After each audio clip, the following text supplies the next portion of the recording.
So, last week I saw a couple of people mention that this episode would be pretty insane, and honestly, I was trying to think of what could happen to make it more entertaining or more dramatic, and truthfully, I came up with nothing. And I can safely say that if I would have continued to try to speculate where it was going to go, I would have never guessed the fact that Erika and Hiro would end up becoming almost like best friends, and after she switched schools, the chaos and drama that could unfold from that is pretty interesting because when you think about it, right, we know the general outline of where the thought processes will go down the line. We know eventually Erika will fully be committed to saying, holy shit, I love this guy.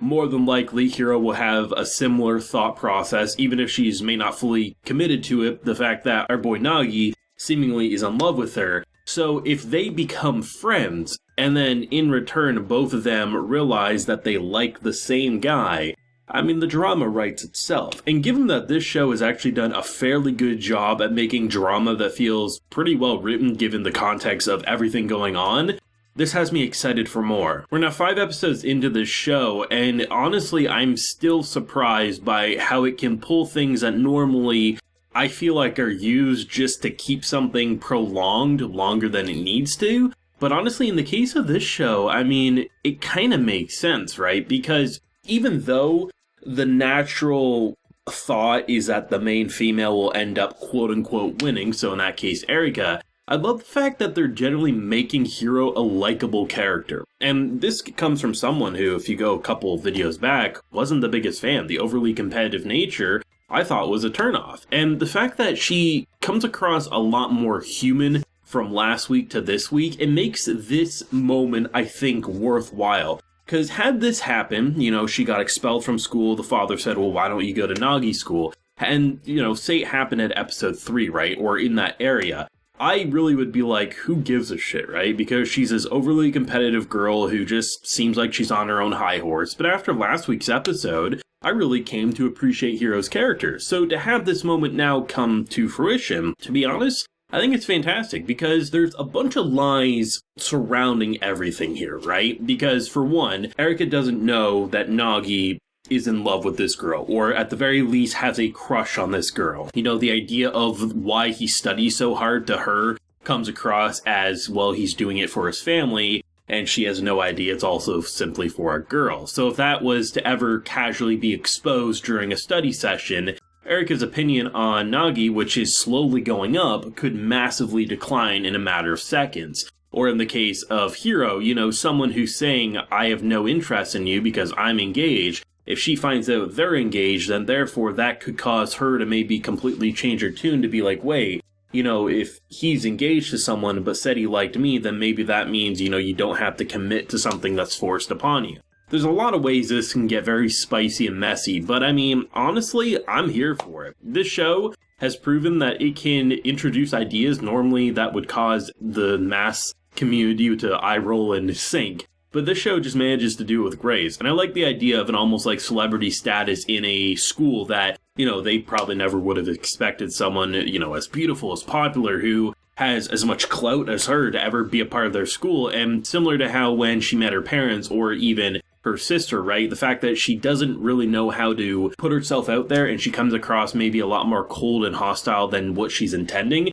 And the only person who could get through to her is, someone who's almost seen on the same level, that being the queen of the school, Hiro. So it was nice to see that all happen. But I think my favorite moment had to be closer to the end of the episode, because in this episode, we get the kind of confirmation that she doesn't have a lot of friends. Erika doesn't really have friends in this kind of popular circle that she's been a part of. And I think that's probably a big reason why she kind of went to like the Instagram of the world, because clearly she didn't have friends at her old school. So to have, people be nice to her and stuff on social media probably did a lot of, wonders to keep her from going into full-on depression mode. And to have a moment where, like, someone like Hiro breaks down and cries, and then Nagi comes in and, is defending her like she's a good person. If she did something wrong, it wasn't on purpose. And, of course, they have a funny moment with the whole, like, oh no, she was just actually a big fangirl. And then you get the Yandere moment of, like, holy shit, his balls are about to get cut off just because, potentially he's a fan and, never say you're a bigger fan sort of a thing. But the fact that, she was just very appreciative of, like, clearly recognizing, like, he's there for me when I need it. If it looks like I'm in trouble, he's there to help me. And I thought that was a really sweet moment, because I think Nagi is an amazing protagonist in a genre/show that normally would have someone who is either, just that kind of, like, douchebag who wants to bang everyone, or has no social skills whatsoever, and therefore just comes across very incel-y. But the fact that he's just a generally good guy who gets embarrassed and flustered, but is smart, but also isn't a pushover, as seen by the first episode when he knocked some sense into that clown. I love watching him, and therefore whatever antics he gets up into, I firmly enjoy. And then to have, like, the first half of the episode, even prior to all that, I enjoyed that content a lot as well. To be honest, I wasn't really expecting much Erika content, because given the, 10 minutes of the episode was just kind of focused on the studies and the stamp collecting, and the fact that even though he has, like, a rare stamp that, you can only get once every 5 years, he has not even half of the amount that she does. So there's just continuing to build onto the competitive relationship, but it just doesn't feel hostile anymore. Like, comparing her interactions with him the first couple of episodes compared to where she was last week and now this week, even though there is sometimes those, like kind of yandere tendencies, I just enjoy their interactions and how you can see how similar they are, and it's not in a bad way. It's not like they're so similar that they're gonna make each other explode from rage.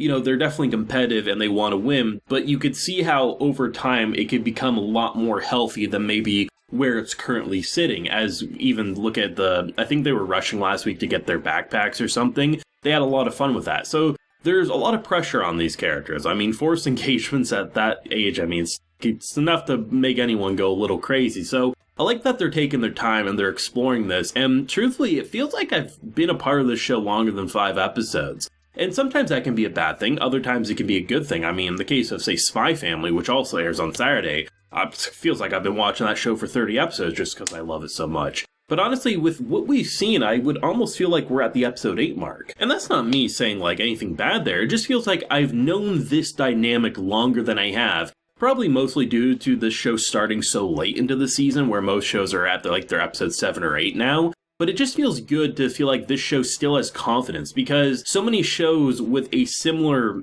start point, even if it's not forced engagement and things like that, but that almost rom-com drama-filled story, you can just tell it's gonna grow stale by the time you reach the second core, where here, I'm actually excited more for the second core than I am for the remainder of this first one, because it feels like once we get into that episode 12, 13 mark, that's when shit's really going to kick off and the gloves are going to come off and the drama and the spice and the romance will really get to blossom, chaos and all. So yeah, I'm excited for more. I'm still really enjoying this one. I'm enjoying talking about it. So let me know your feelings down below. What do you think of the interesting triangle that's brewed of friends and romance, and where you think it's going to go and how messy it'll get? Let me know down below. Leave a like if you enjoyed and subscribe if you're new around here. So until next time, everyone, please take care and have a good one.